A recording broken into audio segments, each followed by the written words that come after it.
The bridge. Neetu, the alarm is loud enough to wake up the entire neighborhood. I don't understand. How can you not hear it? Wake up! You'll be late for school. Renuka's shout woke up Neeti with a jolt. Oof, Ma! I wish you could have spoken a bit gently, muttered Neeti as she walked to the bathroom in a zombie state. While freshening up, she kept feeling irritated at her mother's behavior. At times she wondered if she was adopted or something. Surely no moms treated their daughters this way.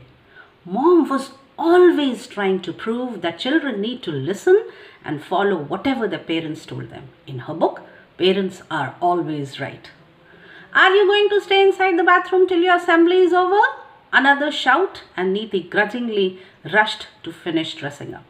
I wish Papa was here so that at least she could have shouted at both of us, was the last thought that cropped in her mind before she picked up her school bag and went to the garage to take out her cycle.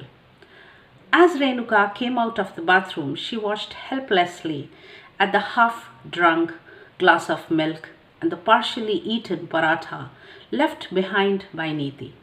As she was clearing the table, she noticed her daughter's bio lab manual lying near the computer table, and she mentally reminded herself to drop it at the school gate while leaving for work. She remembered Neeti saying that they had to submit it today.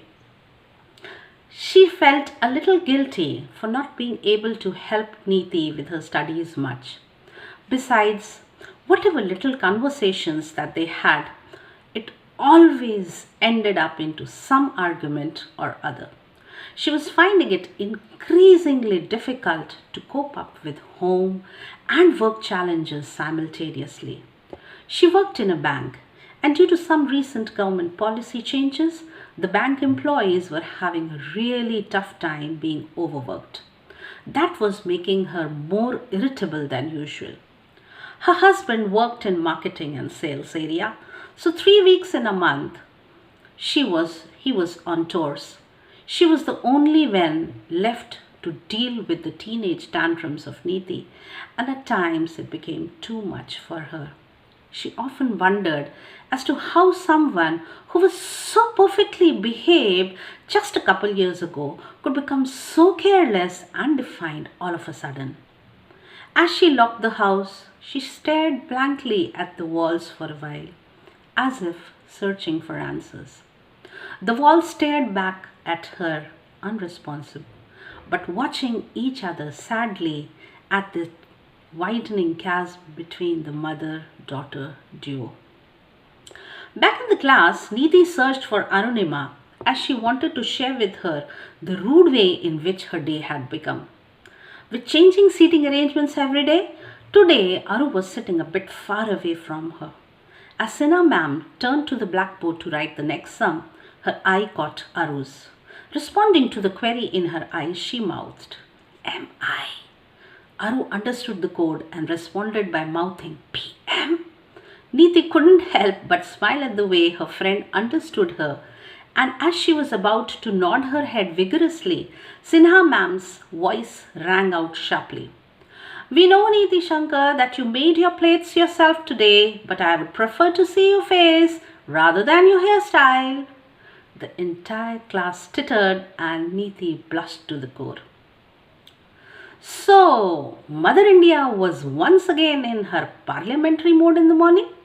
Aru decoded the silent conversation of the morning with a smile during break. Oof, I'm totally fed up of her.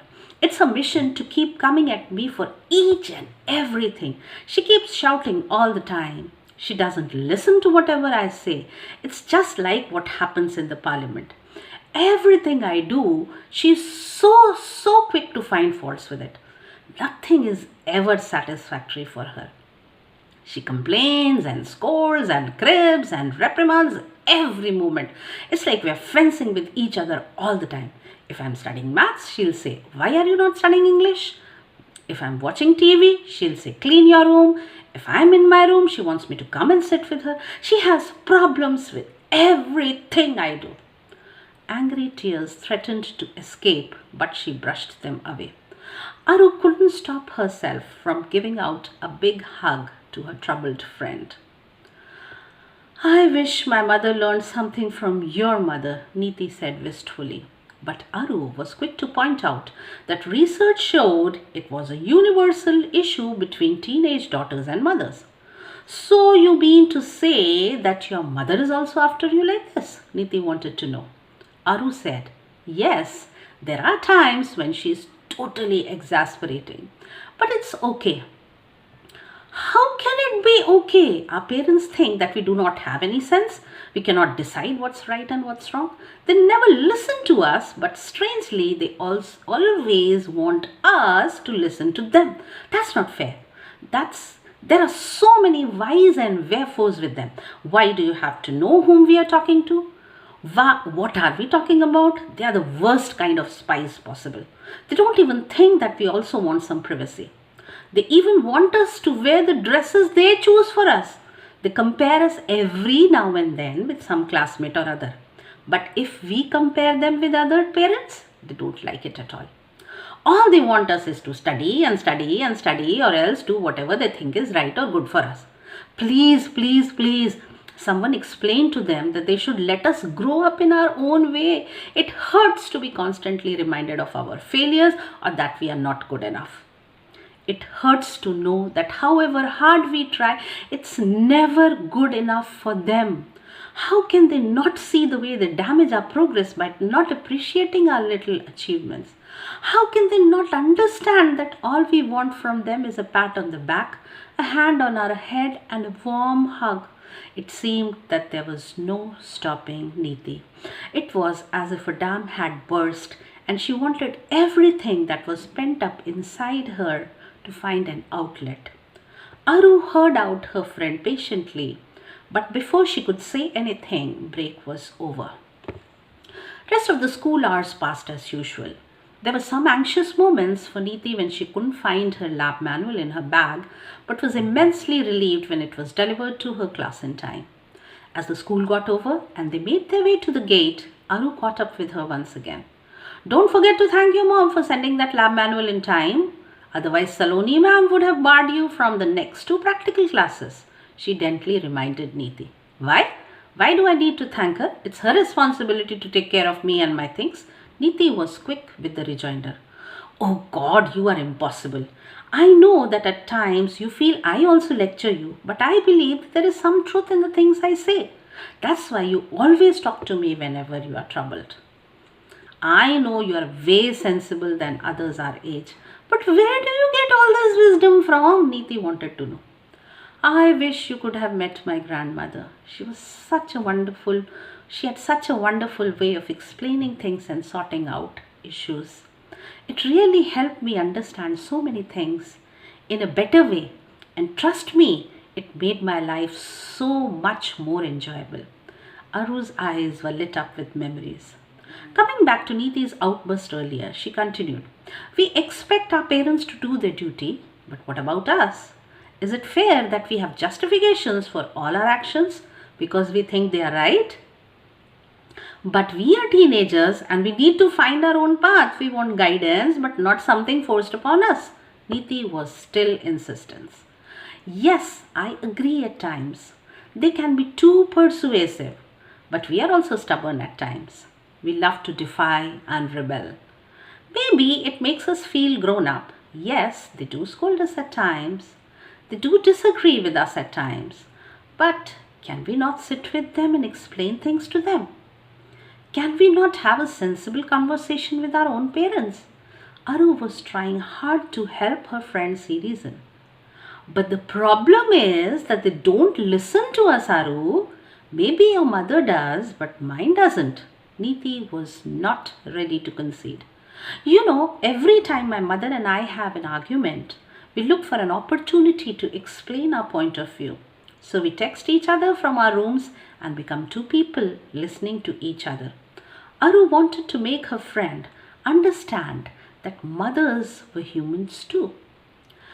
We expect our parents to hug us and pat us on the back, but how often do we go to hug them, ask them about how was their day, or do something for them to show them we care? Can we not be responsible teenagers too, rather than just the rebels?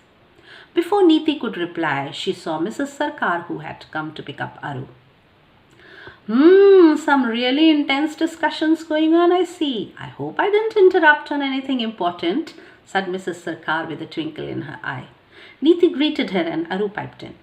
We were just talking about how to decode our parents. Oh, it's quite simple, really. Aru's mom spoke with a gentle smile. You just need to remember one thing.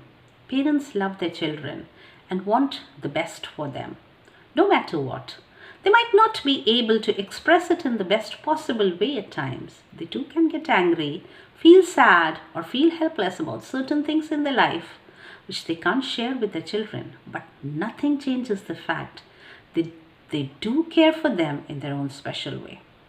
Mrs. Sarkar was long gone, but Neeti was left wondering and pondering. It was as if someone had opened a window and she had a different view.